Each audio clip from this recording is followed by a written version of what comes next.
पहा, आपण हे पाहिलं होतं की पॉझिटिव्ह पॉझिटिव्ह काय करतं आणि निगेटिव्ह निगेटिव्ह काय करतं. Okay, positive negative always attract positive negative and negative positive always attract negative negative and positive positive always repel each other.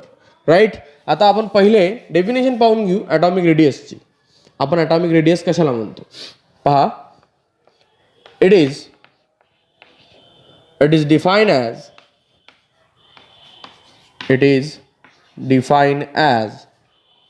the half HALF the half of the distance, half of the internuclear distance. लिहा, काय लिहायचं, internuclear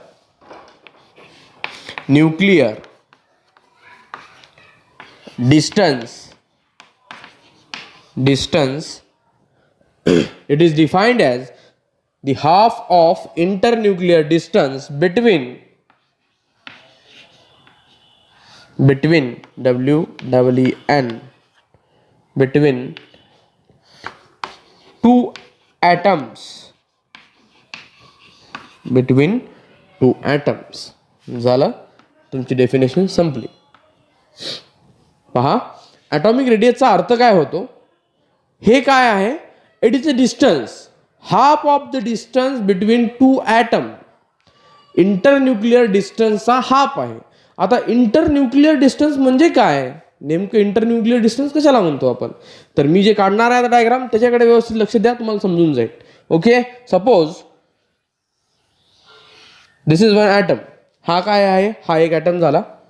लगेच मी दुसरा याच्या बाजूला दुसरा एक item काढला. ठीक आहे, साईज कमी जास्त झाली, काही प्रश्न पडत नाही. राईट. हा न्यूक्लियस याचा, हा न्यूक्लियस याचा. न्यूक्लियसच्या आतमध्ये कोणता चार्ज असतो, always positive charge. Here also positive charge. Right.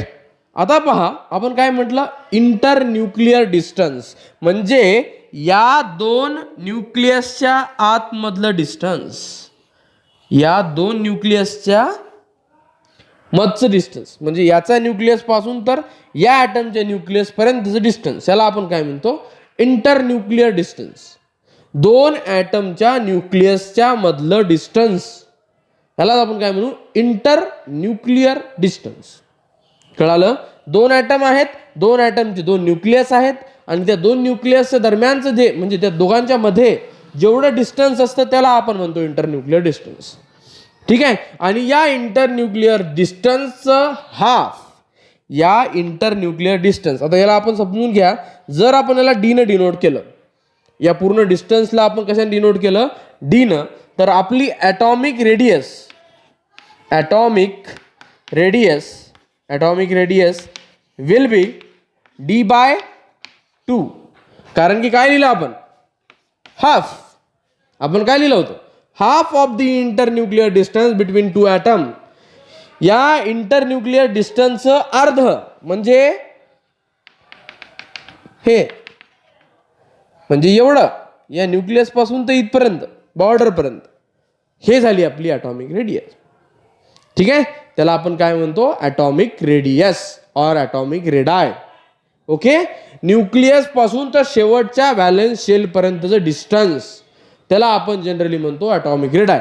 ही तर झाली एक डेफिनेशन. याला अजून आपण चांगल्या पद्धतीने लिहू शकतो. तर ते कसं लिहाल तुम्ही, हे बघा.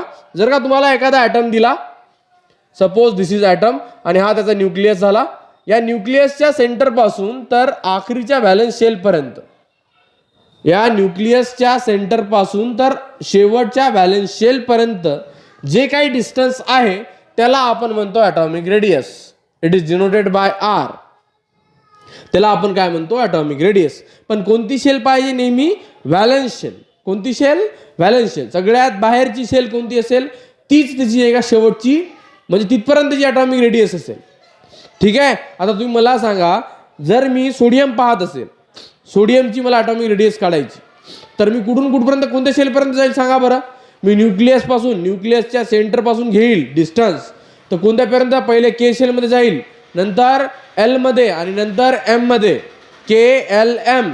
कळालं की नाही, KLM. के मध्ये 2 इलेक्ट्रॉन, एल मध्ये 8 इलेक्ट्रॉन आणि एम मध्ये 1 इलेक्ट्रॉनच बसतो, कारण की सोडियम 11 दाखवते, बरोबर आहे.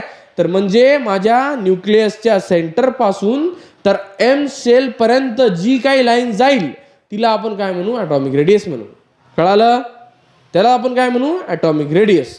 तसंच प्रत्येक याच्यामध्ये शेवटची सेल पकडायची, फक्त जिथपर्यंत इलेक्ट्रॉन भरतात तिथपर्यंत जायचं, कोणत्याही सेलमध्ये जाईपर्यंत. ती तुम्ही जसे ग्रुपमध्ये जर का समजून घ्या, तुमचा ॲटॉमिक नंबर तुम्ही 50च्या वर गेलेत, मग कसे जात तुम्ही एन पर्यंत चालले जाल, राईट.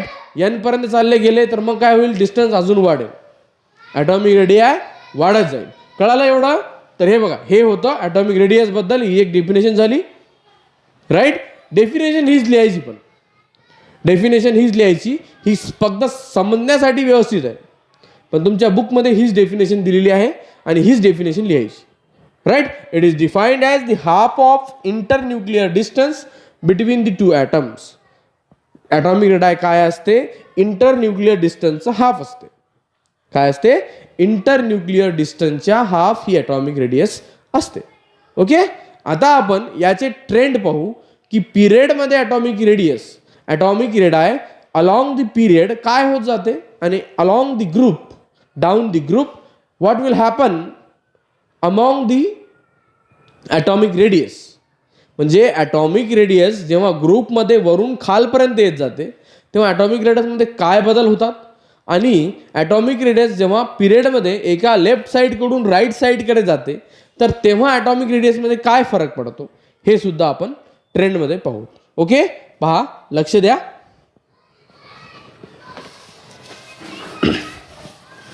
या गोष्टीची गरज आपल्याला पडणार आहे, काळजी करू नका. हे मी तुम्हाला उगाच नाही सांगितलं, याची गरज आपल्याला आता पडेलच. ओके, पहा, मी तुम्हाला पहिले स्टेटमेंट लिहून देतो काही, ते लक्षात ठेवा.